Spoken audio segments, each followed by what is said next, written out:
Have you been hearing a lot of talk about a potential recession, and does that concern you as a creator, or have you even seen brand deals slow down a bit? Then you definitely want to check out this video podcast that I just did with Tejas Hullur.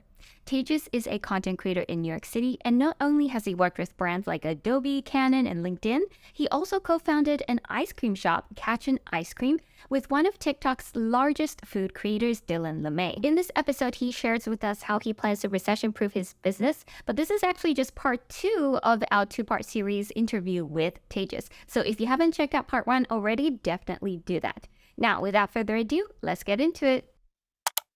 I kind of want to talk to you about brand deals because, for a lot of people who started early on, it was like the Wild West. Still is. Still is.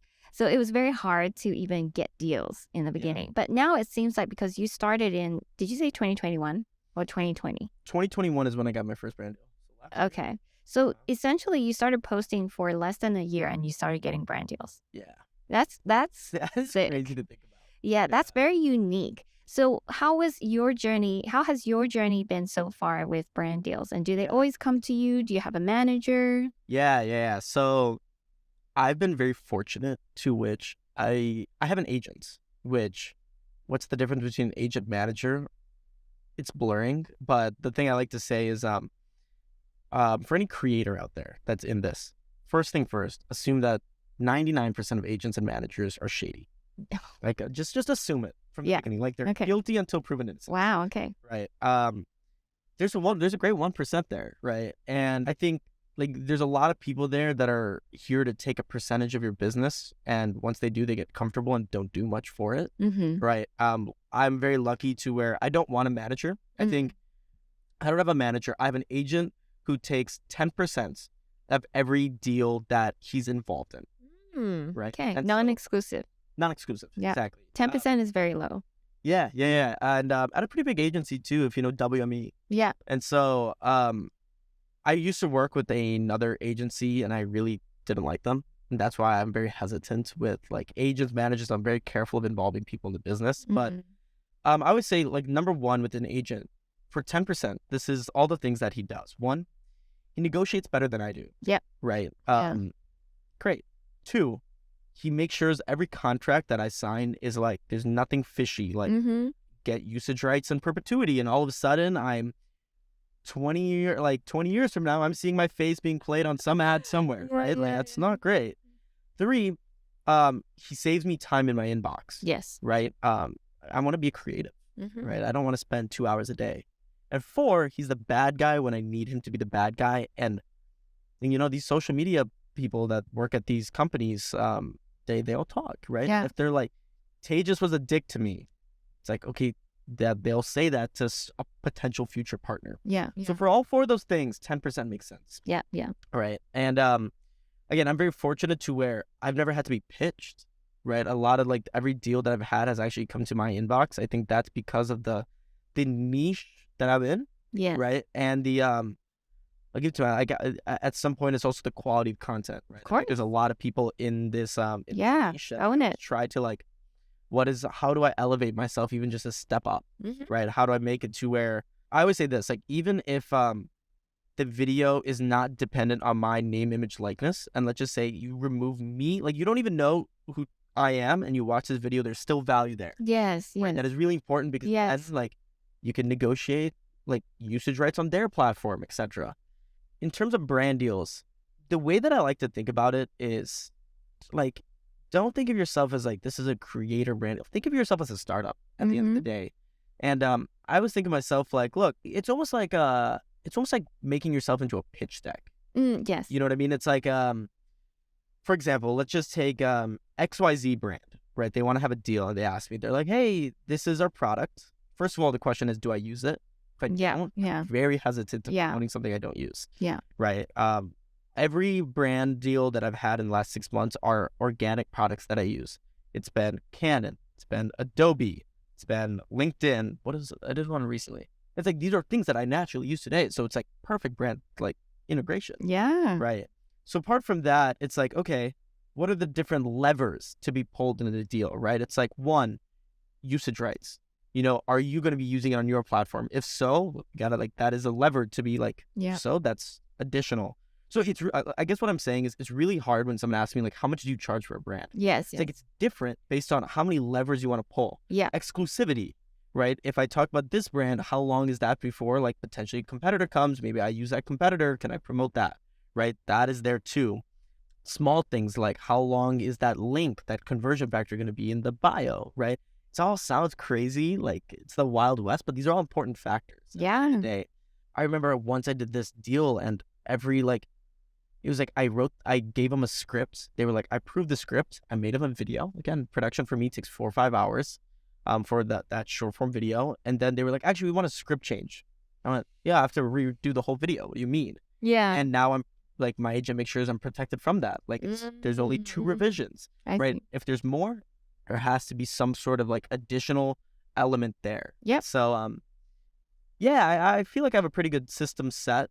I think that's also because I'm business minded. Yes. A lot of creators who are not taken advantage of. So yes. Yeah. So are the brand deals coming to you right now, or are you still doing any pitching, or is your agent doing any pitching for you? I haven't done any pitching ever. Yeah. So it's all just organically coming to you. Yeah. That's incredible. Again, I think it's there's talks about a recession. Yeah. Right, coming along, and I'm not going to get into if it's going to happen or not.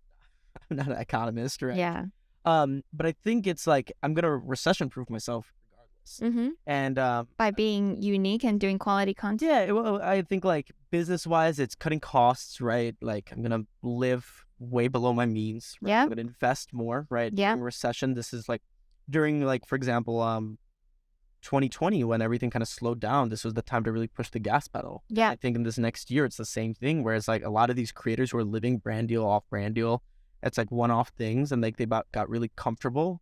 I just talked to someone that worked at YouTube, and he was saying this last year was defined by euphoria. Everyone was yes, such a great time in the creator space. Let's put all the ad budget in. Now it's okay, can we that was a great year. We had a lot of fun, but let's kind of jump back into reality. Yeah, I think a lot of creators, assuming this recession, what even without it, it's I think a lot of creators didn't set up the right foundations. Yeah. And unfortunately, it might be wiped out. Yeah. Right. I think the beauty of what we're doing is we understand the niche. We have who is Tina Lee? Who is Tejas Hullur? We have that one-liner. It's who is their audience? Creators, entrepreneurs, investors. Oh, okay. Anyone that's targeting the same knows to come to me. Yeah. And so I actually think that hopefully, fingers crossed, that my ad revenue is not going to be totally cut. Mm-hmm. I think there's something going to be there. But again, another recession-proof strategy is the current partners that I do have. Yeah, ad revenue, do you mean in terms of platform ad revenue, or do you mean just ads as in sponsors? Yeah. It's just any revenue that I make that are brand deal, partnership specific. Not product. Not product, yeah. Got it. Yeah. I don't have really. It's my other sorts of revenue are production. So it's can I make this type of series for this brand, or that's another side of things. Other things are consultation deals and whatnot that I do, kind of there. Yeah. I'm not diversified all too great, getting to that level. Mm-hmm. One thing is the YouTube long form. I hope AdSense, even though it is ad revenue, it's a little bit more consistent on that. Mm-hmm. I think another thing too is with the current partners that I have, I want to see if I can negotiate 6-month to year-long deals with them. Yeah, that's a great way to recession-proof your business. Exactly. Yeah. So in terms of what you mentioned about recession-proofing, I got a question the other day, and someone was like, I'm finally ready to start my influencer journey.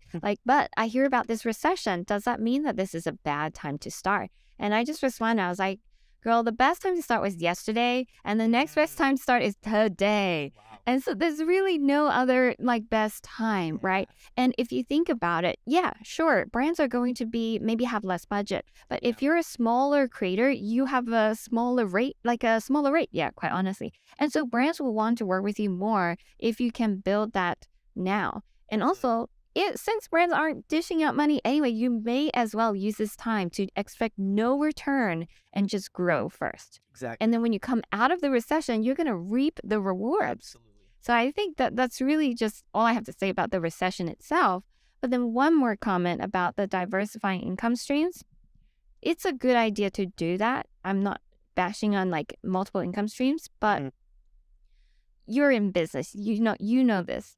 All of the richest people in the world got rich by huge amounts of focus in one thing. 100%. It's the 80-20 rule. Nobody ever gets really rich by diversifying their income stream. You can get to, like, as a creator, not other industries. You can get to six figures, multiple six figures by diversifying. Yeah. But in order to get to 7, multiple 7, it's doubling down on that one thing that really works for you. Absolutely. Yeah. So No, you're completely right.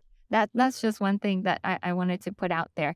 But that doesn't mean that we shouldn't diversify at all. It's that weird, like, I think one thing I'm always weary of is, I think we all get attached to these, like, one-liners that sound really good. Yes. Right? It's like, don't put all your eggs in one basket. Yes. Right? Yes. And, like, you hear that, you're like, of course. Yeah. But there's also a flip side to that, right? Yes. It's like, but you want to put all of your focus in one basket. Okay. In one set. Yes. So what I can say here, because this is more of a private conversation, of course, as you watching or listening, but what I think is that people only put out all that diversify your income stream content because that's what regular people want to watch.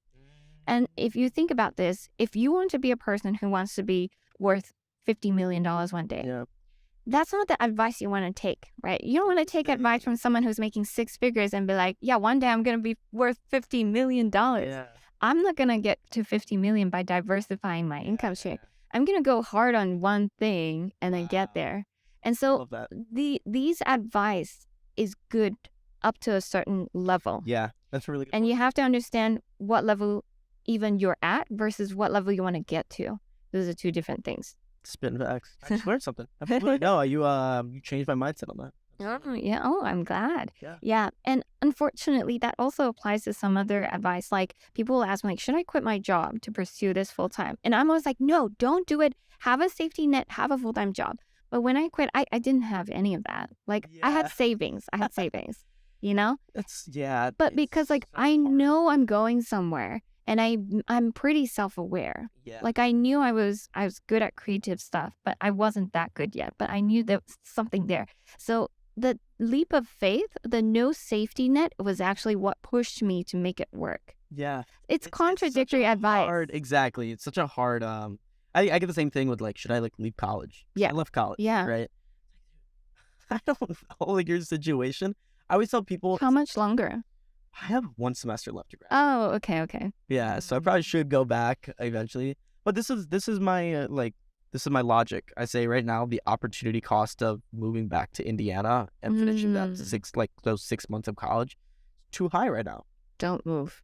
Right? It's like it was not like I loved college. I would go back in a heartbeat. It was such a fun time. Yeah. And, like, I want to graduate. Like, it's not me. Like, it's not an emotional choice. I'm a logical guy, and I said right now, what I'm building in New York City and, like, the connections and everything that I'm making here, it's like, it's not worth it for me to leave for 6 months right now. Yeah. Will I go back when I'm 40 years old? Maybe. Yeah. Get a degree then. But it's, so when someone says, like, should I quit? Like, you quit when you only had, like, 8,000 Instagram followers. It's like, that's a small picture. That's not a big picture. Right. I didn't have much of a following, but at the time I had, that was when that startup paid for 3 months of my time in LA.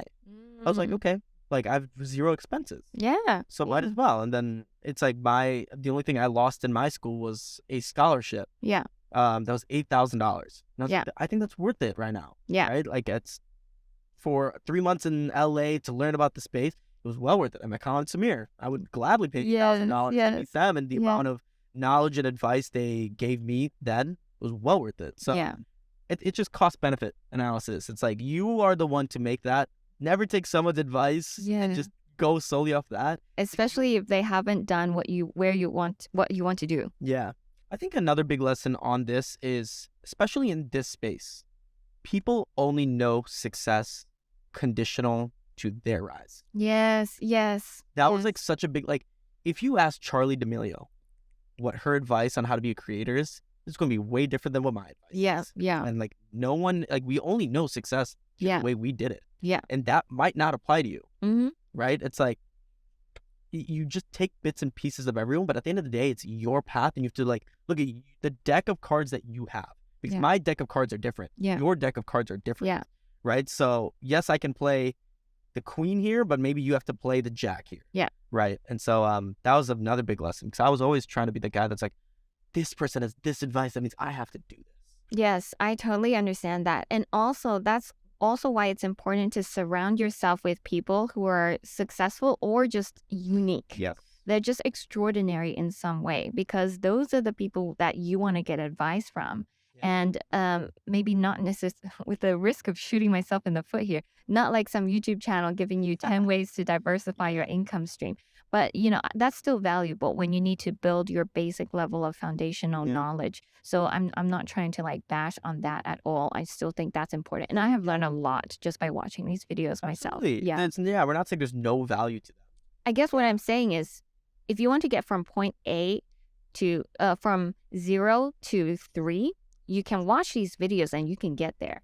But then if you want to go from a 7 to like a 10 or even just 9, your own path, then you have to be extraordinary and you have to do what other people aren't doing, or you have to at least get advice from people who are at the 10 or the 11. Yeah, it's a great point. Yeah.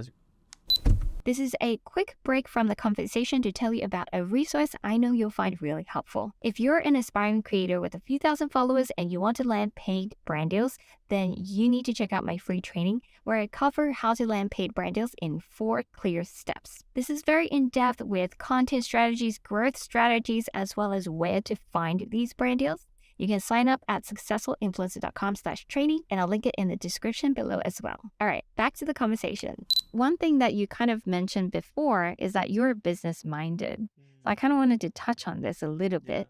What I find is that the most successful creators are both business-minded and creative. So they have a bit of both, and usually they're the jack of all trades. So an only business-minded person usually is not creative enough to make their stuff stand out. But an only creative person only thinks like an artist. Yeah. So they don't optimize for everything that you do for a business. Yeah. So that's why I think I appreciate it. You're going to go somewhere, because there's very few people with very high skill level in both. Yeah, I think to that point, I would have put myself in the category of I'm just business minded. Right? Yeah. I went back, I'm not a creative person. I was surprised when you said that at Adobe Max. Yeah. Oh, I did say that thing. Yeah, you did. I think I'm training myself to be. And I really like this quote of Naval says this. You know Naval Ravikant? Yeah. Oh, of course. Yeah, I love him.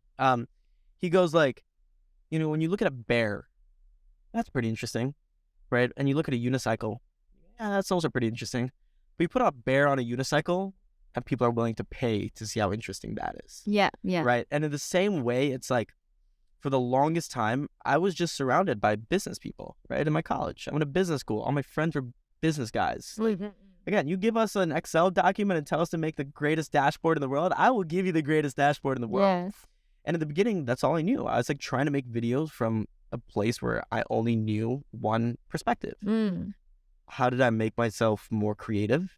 Surrounding myself with creators. Yeah. And now it's when you take two things that are just kind of unique and aren't really supposed to be together, and you put them together, that's I think what I am right now. Yeah. Where it's I watch Dodford edit, I watch your content. I literally don't know how to even start with this, but I'm willing to learn. Yeah. And I'm willing to I see there's step 1, how they did that step 1.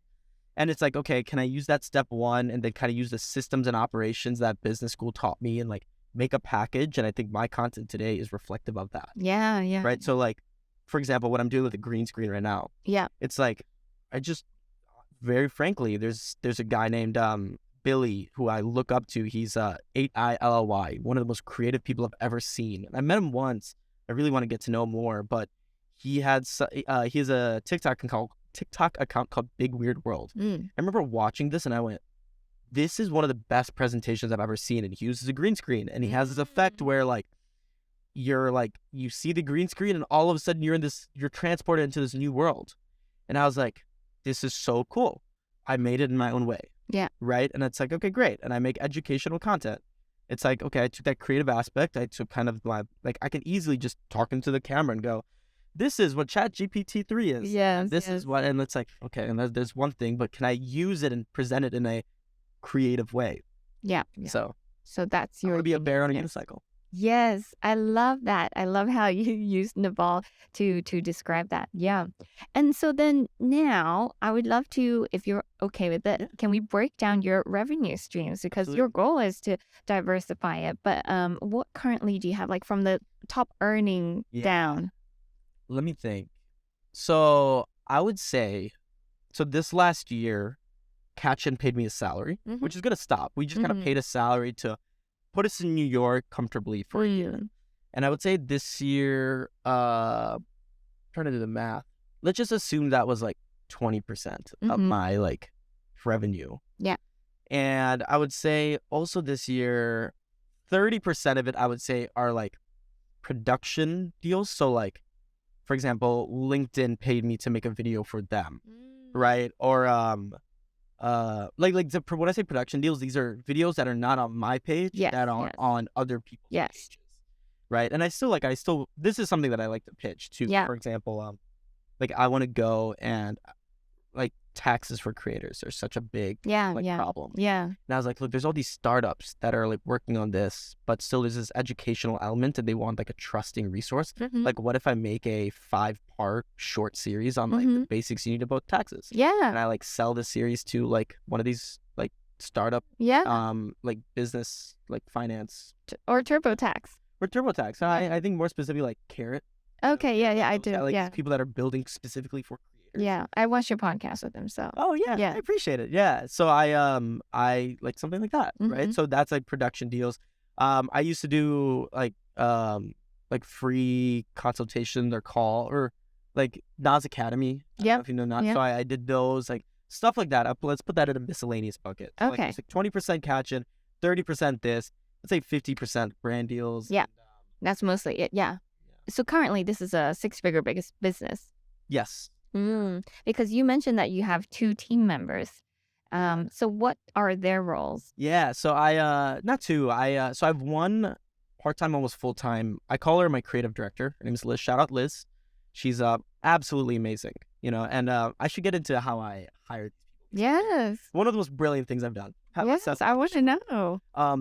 So she basically, if I look at like, there's pre-production, there's production, and there's post-production. Yeah. Right? Pre's everything before filming. Production's filming. Yeah. Post is everything after. Yeah. She helps me with like 90% after, 10% pre. And then I was going to hire a second person, right, as someone to help with pre-production because I realized my bottleneck was ideas. Yeah. I would start the week and I would go, what am I creating this week? And it's like such a stuck position. And I was going to hire one person to help me, calling them like a producer. I don't know. Like that was the wrong term. But I went, I want, I actually, like, if my problem is ideas, I need a diversity of thought. So instead of hiring one person, I hired 5. But they all work 2 hours a week. Oh, interesting. And they're all creators. So it's like, I call them my think tank. So every week, the goal is have a meeting with them on the beginning of the week and they come up with 5 ideas. So now every week I start with 25 ideas. And so I might have to steal that. That's genius. I think any creative should, like, when you have the resources to, and like transparently, they're all early on creators. The value that they're getting is one, like I'm paying them $25 an hour, right? So they're making $200 a month each. So it's $1,000 payroll on my end. Yeah. Again, for what, 100 ideas a month. Invaluable. Invaluable there. Yeah. But like I realized when I was interviewing someone early on, because I wanted to get one person part-time to help me with ideas, I was like, all these people want to be their own creators. And similar to what I said about Danny, where I was like, you can only hire him for so long until he's like, hey, I want to quit. I would say I want to play long-term games with long-term people. These people are giving me 2 hours a week. 1 hour is like research on the ideas, 1 hour meeting. I get to help them with their creative journey. They get to be paid a little bit too. It's almost like a win-win for all. Yeah. Right? So, I guess I have 6 people on my team. If that makes sense. But like, I see. 5 of them work 8 hours a month. But Liz is different. So what is her role then? So she helps me with like the editing part. Right. So I like to, I don't like to just call her my editor because she also is really like helping make like strategic like decisions. For her, again, she's one of the most proactive people. It goes back to what I'll get into about hiring, but that green screen the way we've been doing it, that is not my style. That is not her style. We worked on that style together. And like, that was an idea where like, I couldn't have thought on my own. She couldn't have thought about it alone. That's when you know there's a good idea. Yeah. When there's multiple perspectives in one. Yeah. Yeah. And I'm really glad. I'm really, really glad to have her. Yes. So, and then the think tank. I just started this think tank, and already it's like, one, it's like they gave me ideas, but two, it's like we're working on my first long form video, which is funny enough, it's like how I made my first $1,000 as a content creator. And I was like, we just brainstormed yesterday. 5 people all helped me with like, how do we make it so I'm not just sitting in front of the camera and talking about this? How can I make it more interactive, engaging, like a better story? Yes. It's so fascinating to hear that. Wow. You should steal that idea 100%. I love it. I love it so much. Okay, very, very great idea, because currently I have team members for specific roles, and we don't do that kind of like brain dump situations, which is the most valuable thing. Exactly. But the reason where your bottleneck is, like, where's your bottleneck when it comes to your creative system? Yeah, I guess the ideas is usually coming from me, and originally I had always thought like, yeah, that's enough, but now I'm like, this could be the limiting factor. Like, I'm just one person, and when you have all great minds together, then you come up with greater stuff. So I just have to find the right people and invest in them. So that's a great idea. Yeah, and to the point, I'll touch into the hiring aspects. Yeah. How did you know they were the right people? So when it came to hiring, I did the same system for hiring Liz in this think tank. I asked myself first, I was like this, again, it's the Wild West. The chances of me getting the exact person that I want to get. Yeah. Right? The person that understands short form editing or any of this. Like, okay, forget that. Who do I want? I want someone who's so willing to learn about it, right? Even if they know nothing, but like I can tell that they're proactive. That's the number one thing I tell everyone that I'm trying to hire. It's like, what I mean by that is like, I don't want to feel like I'm managing you. Like, if you only do the things I tell you to do, I'm not a manager, and I don't want to be a manager. Yeah. And then just like this, I like this feeling of going above and beyond. So knowing that these were my 2 things, proactivity, above and beyond, the first thing I did is, let me ask my Instagram story, right? It's like, who's most... Yeah, I think I saw it. Yeah. Yeah, who are these people most likely to do this? It's probably fans of mine. Yeah. So, okay, great. Instagram story. I always say Instagram is my top 10% audience, right? I almost want to keep it like that. I don't want to grow it as its own. I think I like keeping it kind of personal. Yeah. People who like not only like the content that I make, but also my personality. So it's like, oh, perfect start. Yeah. Instagram story. Should I make a Google form? They fill it out? No. Let me actually just put my email. Yeah. And the first test is to see how above and beyond are they going to go with writing email. Yes. There's people. I'll give you the numbers for the think tank, right? So in the beginning, I said producer. I'm hiring a producer, someone to help me with ideas. I got 70 responses, right? 70 emails. Around 30 to 35 of them, almost 50% of them were people that are like, hey, this sounds fun. I'd love to join. No way. Yeah. It's like, okay, I'm sorry, but like, that's not going to cut it. Not going to cut it. Right. And I remember, and I was like, yay, I didn't respond. I was like, all right, look, they're not in it. They just want the job. Okay. I was left with 35 people. With this 35 people, again, their emails were like, Tejas, I've been following you since this moment. It's like, oh, okay, they've been following me. They proved it. I know I can do this. Some people sent me ideas in that email already. So they did what like I asked for them already, right? Or they sent me thumbnails, or they sent me a document or something. And I go, whoa, this person's really in it. They understand. Yeah. Great. Once they sent me that email, I said, look, you already passed my first test here. Like, appreciate you. Number 2 is here's a Google form, right? Just some basic data of like, what time zone are you in? How old are you? Like, how many hours a week do you have? All this stuff. But again, that's like the basic stuff. But the 3 main questions I had were, what is the biggest lesson you learned in the last year? Right. Why did you follow me? And then roast my brand. Be as blunt as humanly possible. I love that. Right. And, and I also put at the very top, it's like the best writers aren't the ones who can write like 3 long paragraphs about this. It's who can write the most in the most concise package. Yes. Right. And I have a fabulous tweet thread that helped me a lot. I'll send it to you. You can link here. It's incredible, this person who wrote it. And I was like, okay, great. Let me just see what the response is. Out of the 35 people, I was like, I think 30 of them did that Google form. And I was like, okay, great. Then I interviewed all 30 of them. 30. 30. Wow. And just by talking, this is when like I understood, okay, this person's doing this, this, and this, and I picked 5. Yeah. Yeah. 30. And Yeah. so like, and these 5 that I picked are absolutely amazing thus far. Like they are so proactive. They understand the game. They even, and like if they don't, they're so willing to learn. Yeah. And the roasts that they had for me are so like, again, they were great. And I always tell them, I don't care if your idea is good or bad. Yeah. I just care about how you came up with it. Yeah. Because I'm going to learn more about why you thought I should do this idea than the idea itself. And they know that if they give me a bad idea, I'm like, honestly, I'm not going to do this idea, but I'm glad, and I need someone to be like that. So there's that. Same with Liz. The thing I did about Liz was almost exact same format. I had the interviews, and in the interview, I said, all right, great. I'm going to send you a test edit in 2 to 3 days. And I never did. Yeah. And I wanted to see who was going to be the first people to be like, hey, you promised a test edit. Yeah. Like, where's this going to be? Again, I don't want to manage people. I want people to come to me. Liz was the first person who said, Tejas, you said 3 days ago that you're going to send a test edit. I'm really excited to edit this. I go, all right, Liz, I'm going to like, we'll test edit, but I want you. Yes. And it's that proactivity. So great tips. Exactly. Great tips. Long-term games with long-term people. How did you come up with this?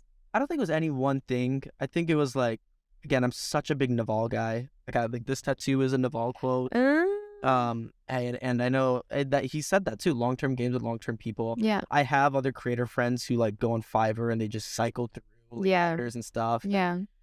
For 3 months, Liz and I were not on the same page with editing, right? But and I knew that we wouldn't. Like again, I feel like my style is a little different. It's very like.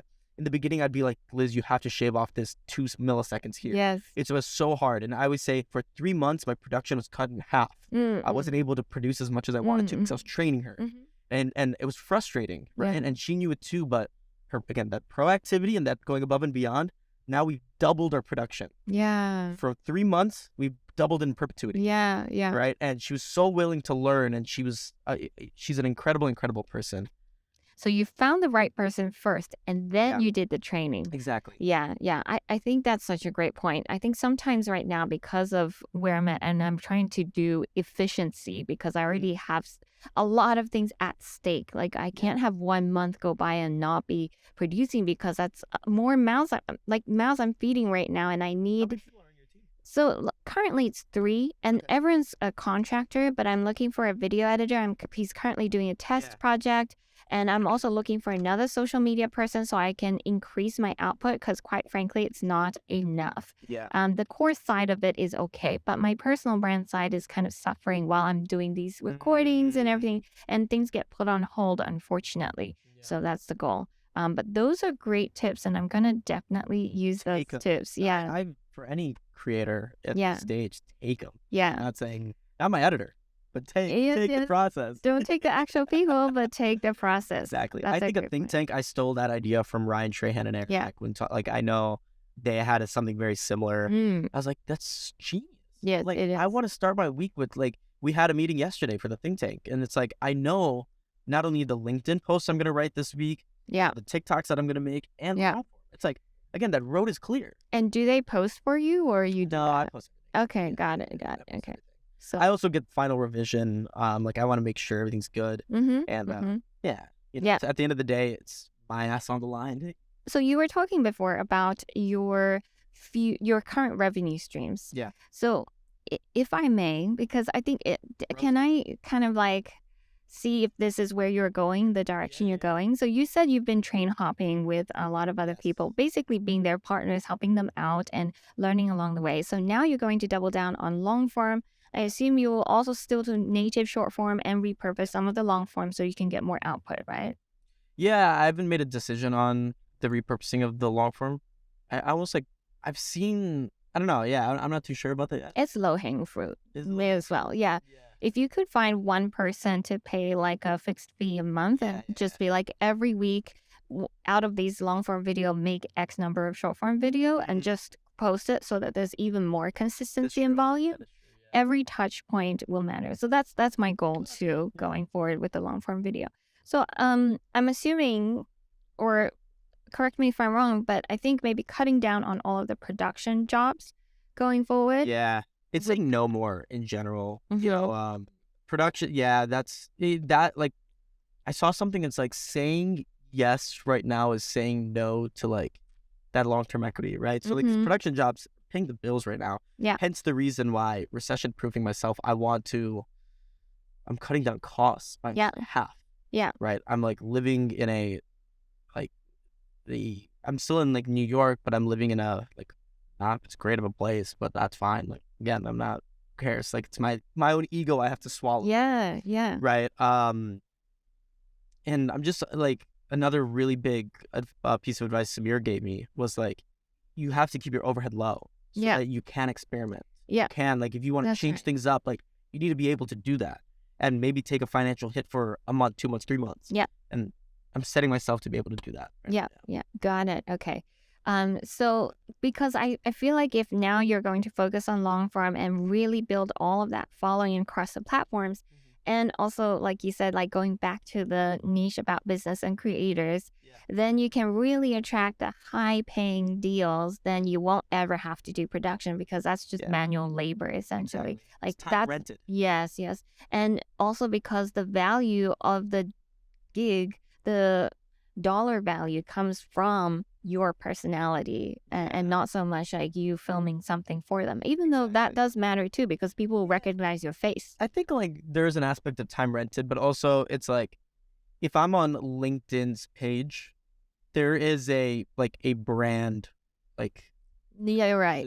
like there's a branding element there that's really good, or like, and it's good for your portfolio. Exactly. Like Q3 for me and Q4 this year has been I've been filming with Nickelodeon, and the first episode of this new series is going to be coming out in the end of January, right? And it's like, yes, again, that is that is time rented, but what I've learned from like filming with traditional media almost like that we call it co-signing between our friend group. It's like it's the same thing with collaboration. It's like, oh, Colt and I created content together. People are associating us together. We're co-signing each other. So his followers understand me. My followers understand him. Same thing with Nickelodeon. It's like Nickelodeon is now co-signed me, right? And it's like that association aspect. And all these associations are putting you in this web. Yeah. In the networking game, that's key, right? Yeah. I'm co-signed with with LinkedIn. We're co-signed with Adobe, right? These are all things to establish your brand credibility, trust, right? Yeah. Trust is honestly why we have the following we do. Yeah. X amount of people who trust us. Yeah. And do you mind sharing what the biggest brand deal you have gotten, so like in terms of dollar amount? The biggest check that I got from a third party. Yes. Sounds so suspicious. all legal. Was $50,000. Wow, that's amazing. Yeah. I remember crying. Well, I know, right? That feeling when you first get that multi-5-figure deal. I cried like $1,000. Yeah. I remember. I'll give this story. Oh, which one is more significant, $50K or $1,000? The first ever brand deal I ever got was with Venmo, and it was $1,500. And depending on when this comes out, my first long form YouTube video coming back is about this. That was a moment of like it opened so many like doors. It almost like my every neuron in my brain just fired. Because at the time I remember like $6,000 in a bank account. I was cutting hair in college, and I remember this is the crazy thing, and I'm sure you've had this too, where growing up you just learned that like the more money you want to make.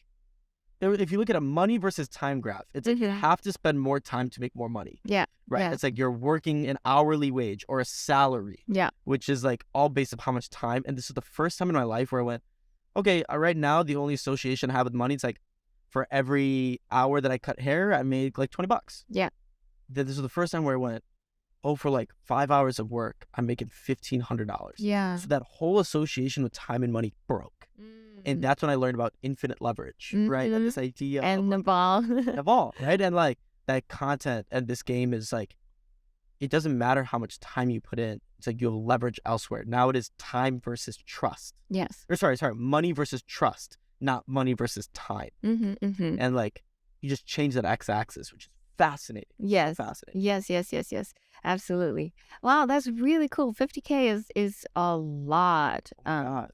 That's like the average American salary. Yeah, that's how much I made when I quit my job. Yeah. I was a designer and made 50K. Yeah, in 1 year. That's really cool. Awesome. Yeah. Do you think you would ever create a creator house? Ooh, that's tough. Like, I'm gonna live with 2 creators next Yeah. year. Do you mean like a group channel? Not necessarily, but you essentially are going to be in a creator house, but Yeah. maybe in a sense where it is decked out so that it's optimized for content creation, where you do collaborations together on your independent channels. Yeah. It's like, I think I would, but it's very scary. Yeah. It's like the last thing, like I'm living with Colt and Shervin next year. Yeah. And the worst thing that could happen is like a falling out of a relationship. Yes. Right. And if we're looking at kind of the history of these, like your mom's house. yeah, like your mom's house, right? It's very tough. And I think a big reason for that fallout specifically was like that group channel. Right. Yeah. Where I don't want to start a group channel with any of those like with Colt or Shervin. I think anything, if like Shervin's like, hey, I'd love for you in my video, it's like, okay, let's talk about all this first. Like, let's keep open, clear communication. Right. I might say right now it's like I have to record my own stuff, so I can't at the moment. Right. Or maybe you give me a week in advance, we set at a specific time, right? I think there's definitely like, you have to be really, again, that self-aware thing. Like we have to be very, very honest with each other. And yeah, I think there's gonna be challenges, but I have a gut feeling that like Shervin, Colt, and I within this apartment hunt, we've had bickerings. And I was able to see how we were able to get over these conflicts, and I'm really happy with how we did. Love those 2 to death. And so I think there's so much benefit to living with other creators. Yeah. Not just like we're all on each other's content, but just surrounding yourself with, hey, Colt is going to be editing tonight from midnight to 5 a.m. and I probably should too. It's like, okay, I have a friend to do it with in our own apartment. Yeah. And so that's what I'm really happy about. But I'm very nervous. Yeah. At the same time, I would be lying if I'm like, no, we'll be able to do it all like happy. Yeah. Happy, Yeah. I see.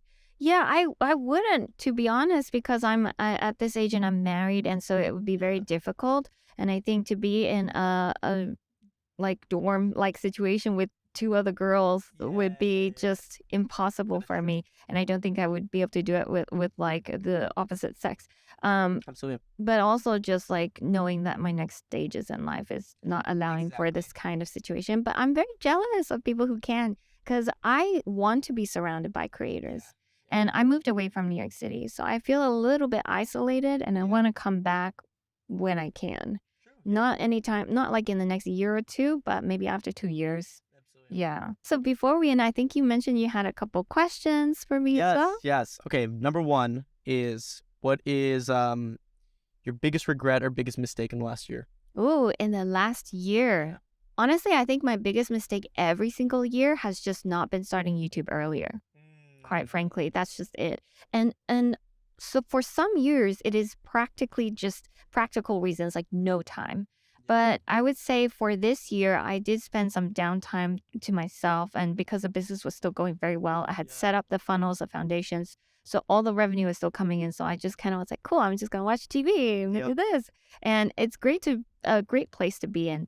But then I think I got a bit complacent because I did have like a month or 2 months where I could have just started a channel. That's the biggest regret. It's such a high, like, I love YouTube, but it feels so high. Like there's such a high barrier to entry. It does. Which is like, it's on, I don't know. Like Dylan can make a long form video, my roommate, in like 4 hours. Wow. Yeah, and he doesn't have anyone on his team. He edits everything on his phone. Yeah. What? Yeah.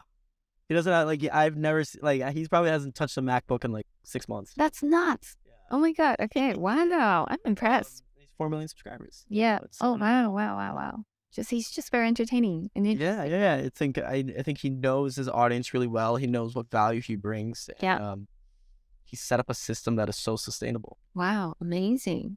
Second question is, I think, I guess, what's the date? The 14th?